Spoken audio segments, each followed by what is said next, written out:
आपके अपने YouTube channel math मजे मजे में हम लोग फिर से पढ़ेंगे औसत। और हम लोग क्या दिखे थे उसमें पिछले वाले वीडियो में कि भारित औसत क्या होता है, उसी पे अभी 2-4 क्वेश्चन करेंगे ताकि वो बहुत अच्छे से क्लियर हो जाए। ठीक है, अभी ये देखिए ये क्वेश्चन क्या कह रहा है कि यदि 6 विद्यार्थियों का औसत भार 50 केजी और 2 विद्यार्थी का औसत भार 51 केजी है तथा 2 विद्यार्थियों का औसत भार 55 केजी हो तो कुल विद्यार्थियों का औसत भार निकालिए। क्या बात किए थे हम लोग कि अगर कभी भी आपको ऐसा दे तो हम लोग क्या मानते हैं उसका बीच वाला। जैसे देखिए अगर इस 50 है, 51 है और कितना है 55 है तो हम लोग क्या मानेंगे, पहले ही 52 मान लेते हैं। चलिए 52 माने, थोड़ा आगे पीछे वाला मानेंगे तो अभी 50 कितने आदमी का है, 6 आदमी का है। तो 50 6 आदमी का है, यानी हमको कितना चाहिए था, -12 में हम लोग चल रहे हैं अभी, क्योंकि 52 माने हैं और 50 कितने आदमी का है, 6 विद्यार्थी का है। चलिए अब 51 कितने का है, 2 का है, तो इसमें कितना माइनस में चल रहे हैं, तो -2। अब 55 है कितने का, 2 का, तो कितना ज्यादा हो जा रहा है 52 से, 3, 1 का 3 तो 2 का 6। अब कितना आ जाएगा यहाँ से देखिए तो, यहाँ से 12, 12 तो 14, 14 में से 6 गया तो कितना बचेगा 8, और 8 कुल कितने हैं, 6 2 8 2 10, यानी माइनस में 8 आएगा, उसको हम लोग 10 से भाग देंगे तो क्या आ जाएगा 0.8, और 52 में से 0.8 जाएगा तो कौन आ जाएगा यहाँ से 51.2। यह आ गया आपका आंसर। तो ये हम लोग क्या देखते ही आपको समझ में आना चाहिए। देखिए तो वहां से कितना है 52 लिए थे तो 2 ज्यादा है 6 का तो 12, और 2 आदमी का 1 ज्यादा है तो 12 2 14, और 3 है 2 का तो 6 कम 8, और 8 को 10 से भाग देंगे तो कितना आ जाएगा 0.8, और 0.8 52 में से माइनस करेंगे तो अंत में जो दशमलव में 2 आएगा वही वाला आंसर। बात खत्म। ऐसे भी कर सकते हैं, लेकिन वो जो बेसिक था वो देखिए कितना बड़ा था। बेसिक में था कि भारित भार बराबर हम लोग कैसे करेंगे, 6 गुना वहां से 50 जोड़ 2 गुना 51 प्लस कितना है 55 गुना 2 बटा में 6 2 8 2 10, कितना विद्यार्थी है टोटल 10। अब देंगे इसको गुना भाग करके, उसके बाद तो 6 पंचे यहाँ से आ जाएगा 300 प्लस 51 दूना 100 2 55 दूना 110। अब इसको जोड़ेंगे और 10 से क्या करना होगा हमको भाग, यहाँ से 3 1 4 1 5 500 10 2 12 बटा 10, और आपको पता होगा कि 10 जब नीचे में रहता है तो 1 अंक के बाद दशमलव होता है, यानी 51.2 हमारा क्या आ गया आंसर। अब ये ऐसे इतना लंबा में आपको ले जाना होगा, लेकिन हम लोग इतना लंबा में नहीं ले जाएंगे। हम लोग कैसे करेंगे देखेंगे और बहुत ही आसानी से उसको निकाल देंगे। चलिए नेक्स्ट क्वेश्चन देखते हैं दोस्त। अब ये क्वेश्चन देखिए, ये बहुत ही खूबसूरत क्वेश्चन है और एसएससी एलडीसी 2009 में पूछा गया क्वेश्चन है। क्या क्वेश्चन है उसके बारे में देखो। कक्षा एक्स के अनुभाग मतलब सेक्शन ए के 32 लड़कों के अंकों का औसत 60 है, जबकि कक्षा एक्स के अनुभाग बी के 40 लड़कों के अंकों का औसत 33 है। दोनों अनुभागों को मिलाने पर अंकों का औसत कितना होगा, यानी अब टोटल कितना विद्यार्थी है वो सबको देखना होगा। तो देखिए हम क्या बोले कि औसत कितना है 60 है और 33 है, तो इसके बीच का मान लीजिए। अब इसमें देखिए सबसे सुंदर नंबर कौन सा है 45, इसी को मान लेते हैं। 45 से कितना ज्यादा है 15, 15 कितना 32 लड़कों का ज्यादा है, तो 32 में 15 से गुना करेंगे 16 3 48 480, 480 किस में है प्लस में है।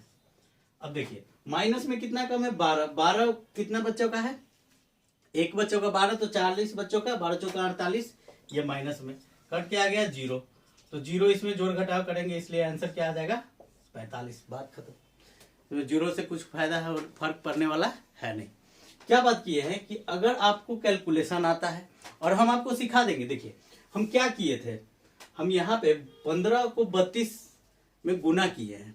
15 कहाँ से 45 माने थे तो 15 ज्यादा है और एक बच्चों का 15 ज्यादा है तो 32 बच्चों का कितना होगा। अब 32 गुने 15 करना है तो आप क्या करिएगा, देखिए इसको भी मन में तोड़ देंगे 3 गुने 5 16 दूना 32। अब क्या बच गया 16 और 3 तो 16 3 48, वही बात की है कि 48 कितना आ जाएगा 480। अब जो था यहाँ पे 12 तो 12 चौका 48 पे 1 0 काट के हटा दिए। नहीं तो इसको कितना करना होगा सो देखिए, इसको अगर हम लोग लंबा प्रोसेस में बनाएंगे, वो जो भारित भार औसत का जो फॉर्मूला होता है वो क्या था 32 गुना 60 प्लस यहां से 40 गुना 33 बटा 32 जोड़ 40। अब इसको करके उसके बाद आपको कितना आएगा, आंसर आएगा। अब देखिए इसको करने जाइएगा तो 6 दूना 12, 6 त्रिक 18, 192 पर 1 0। फिर यहाँ से 4 3 12, 4 3 12 1 13, 1320। अब इसको जोड़ेंगे तो कितना आ जाएगा, यहाँ से तो आपके पास सिर्फ कितना है 72। अब इसको जोड़िए, यहाँ से 20 20 40 और 13 9 3 12 32, यानी 3200 कितना आ जाएगा 40 बटा 72।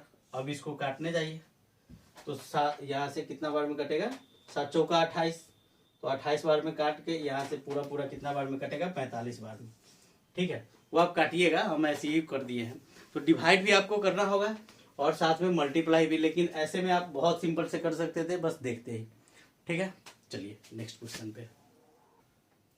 दोस्त ये क्वेश्चन देखिए, ये बहुत ही शानदार क्वेश्चन है। क्या है, यदि 20 प्रेक्षकों x1 y2 से लेकर के x20 तक का औसत y है, तब x1 minus 101, x2 minus 101, x3 minus ऐसे ही जा रहा है कहाँ, x20 माइनस 101, तब उसका औसत कितना होगा। अभी इस पे हम लोग एक बेसिक्स बात करेंगे। एक कॉन्सेप्ट है जो आपको जानना होगा। क्या कॉन्सेप्ट है कि कभी भी आपको एक ग्रुप का, हालांकि औसत आपको किसी न किसी सेट का ही देगा, किसी न किसी ग्रुप का ही देगा, तो कभी भी आपको औसत दिया रहे और उसमें कोई भी नंबर अगर प्लस करना हो, ताकि सब में प्लस हो रहा है। अगर मान लीजिए कि ए बी सी और डी, इस सब का औसत दिए हुआ है, कितना का औसत है, औसत अगर आपको दिया हुआ है क्या x, तो अब इस सब में कुछ प्लस होगा। अब मान लीजिए कि a में प्लस किए क्या z, फिर b में प्लस किए z, फिर c में प्लस किए z और d में प्लस किए z।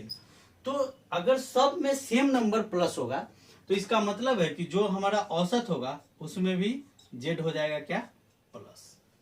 कुछ नहीं करना है, कोई मंत्र अंतर नहीं, सिंपल सी बात है जिसको आपको याद रखना है। क्या करना है, अगर इसमें से मान लीजिए कि एक नंबर जो है वो घट रहा है, अगर इसमें से हम लोग p को घटा रहे हैं, फिर b माइनस p को घटा रहे हैं, सेम नंबर घटा रहे हैं, c माइनस p है और d माइनस p है, तो अब जो औसत आएगा वो हमारा जो औसत था उसमें से क्या हो जाएगा, p हो जाएगा माइनस। और अगर सब में किसी न किसी नंबर से मल्टीप्लाई हो रहा है, मान लीजिए इसमें मल्टीप्लाई हो रहा है किससे, k से, और फिर b में मल्टीप्लाई हो रहा है किससे, k से, और c में मल्टीप्लाई हो रहा है किससे, k से, फिर d में मल्टीप्लाई हो रहा है k से, तो जो हमारा औसत होगा वो भी क्या होगा, यहां से x मल्टीप्लाई k। उसी तरीका से अगर डिवाइड हो रहा है किसी नंबर से, जैसे मान लीजिए a हो रहा है डिवाइड किससे, q से, फिर b हो रहा है डिवाइड किससे, q से, और c हो रहा है डिवाइड किससे, q से, और d हो रहा है डिवाइड किससे, q से, तो इसका मतलब है कि जो हमारा औसत होगा वह भी किससे डिवाइड होगा, q से। ये बात आपको समझना होगा। इसको समझने के लिए एक छोटा सा एग्जांपल लेते हैं। जैसे मान लीजिए कि कुछ नंबर लेते हैं जो 2 है, 4 है और 6 है। ठीक है, अब एक और ले लेते हैं 8। अब इस दोनों का जब हम लोग एवरेज निकालेंगे तो 6 4 10 बटा 2 कितना आ जाएगा, 5। एवरेज कितना आ रहा है, 5। ठीक है, अब औसत आपको 5 दिया हुआ है, बोले इसमें कि 8 8 सब में जोड़ना है। तो अब देखिए 8 2 10, यहां से प्लस 8 इसमें भी, प्लस 8 इसमें भी, प्लस 8 इसमें भी और प्लस 8 इसमें भी। तो अब भी कुछ नहीं करना है, 8 2 10, यहां से कितना आ जाएगा 12, और ये 14 और 16, फिर भी दोनों का जोड़ और उसमें 2 से भाग दे देंगे तो कितना आ जाएगा 26, 26 बटा 2 तो 13। अब इसका औसत कितना आया 13। तो देखिए तो इस दोनों का जो डिफरेंस है वो 8 ही ना बढ़ा हुआ है। यही चीज आपको हम बता रहे थे कि माइनस करेंगे तो फिर सेम होगा। अगर सब में माइनस हो रहा है पी, तो इसका मतलब है कि जो नया औसत होगा उसमें भी पी माइनस होगा। फिर अगर मल्टीप्लाई होगा तो मल्टीप्लाई होगा और डिवाइड होगा तो डिवाइड होगा। चलिए अब यहां से देख लीजिए। अब ये क्वेश्चन बहुत ही शानदार क्वेश्चन है, इसको देखते हैं, इसको करके देखेंगे, फिर इसका बेसिक्स आपको क्लियर हो गया। और ये आपको समझने के लिए था। देखिए ये छोटी छोटी चीजें ही आपको सबसे आगे रखेगा। और सबसे आगे रहने के लिए आपको कुछ अलग तो जरूर करना होगा, और आपको मेरे साथ जुड़े हैं इसका मतलब आप अलग जरूर कीजिएगा। चलिए अब ये देखिए, अब x जोड़ x1 जोड़ x2 जोड़ x20 तक का औसत आपको पता है क्या है, 20 सॉरी y। अब देखिए, और ये कितना है, x1 माइनस 101। अब क्या देख रहे हैं कि 101 सब में से माइनस हो रहा है, तो बस y माइनस 101 देखते ही आप आंसर कर दीजिएगा। नहीं तो आपको कितना बड़ा बनाना होगा, उसके लिए देखिए आप क्या कीजिएगा, यहाँ से सब को तो पहले आपको प्लस करना होगा, यानी x1 minus 101 plus x2 minus 101, ये कहां तक जाएगा, x20 माइनस 101, और बटा में कितना है y यानी 20। यहाँ पे क्या है 20 ही फ्रैक्शन है, तो जितना परिमाणों की संख्या होगी उतना ही से हम लोग क्या करते हैं, भाग देते हैं।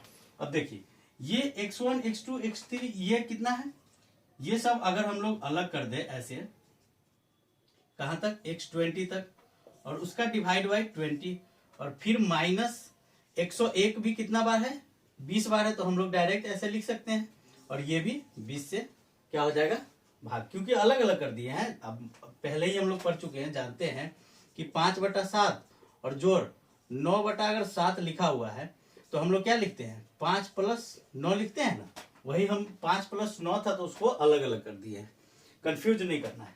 अब ये देखिए ये y दिया हुआ है, और इसको 20 से 20 काट देंगे तो क्या आ जाएगा 101, तो वही हम आपको पहले ही क्या बता दिए हैं, उसका कॉन्सेप्ट जो आपको रखना है दिमाग में सेव। अब देखिए उसके बाद फिर मजा ही मजा है, तो अब मजा आएगा बनाने में आपको। चलिए दोस्त, अब ये क्वेश्चन देखिए, ये कह रहा है कि 10 संख्याओं का औसत 7 है और प्रत्येक में 12 से गुना करने पर प्राप्त होने वाली नई संख्याओं का औसत क्या होगा। बस गुना करना हो, जोड़ करना हो, घटाव करना हो, अगर प्रत्येक में उसी से हो रहा है तो सिर्फ आप औसत में वही काम कर देंगे। अगर जोड़ करना होगा तो जोड़ करेंगे, घटाव करना होगा तो घटाएंगे, और गुना करना है तो गुना करेंगे। सिंपल सी बात है। तो कितना आंसर आ जाएगा, 7 में 12 से गुना करेंगे, 12 × 7 = 84, और ये आ जाएगा आपका आंसर। करना तो कुछ है ही नहीं आपको, बस देखना है और बस। अच्छा ये बात ले, 12 × 7 = 84 गया।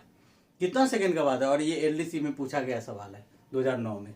देखिए मजे मजे में आप सीखिएगा, इसलिए हमारे चैनल को सब्सक्राइब कीजिए, लाइक कीजिए और कमेंट कीजिए। अगर कुछ जानना है, पूछना है, बेसिक्स कुछ भी, तो आप कमेंट में पूछ सकते हैं।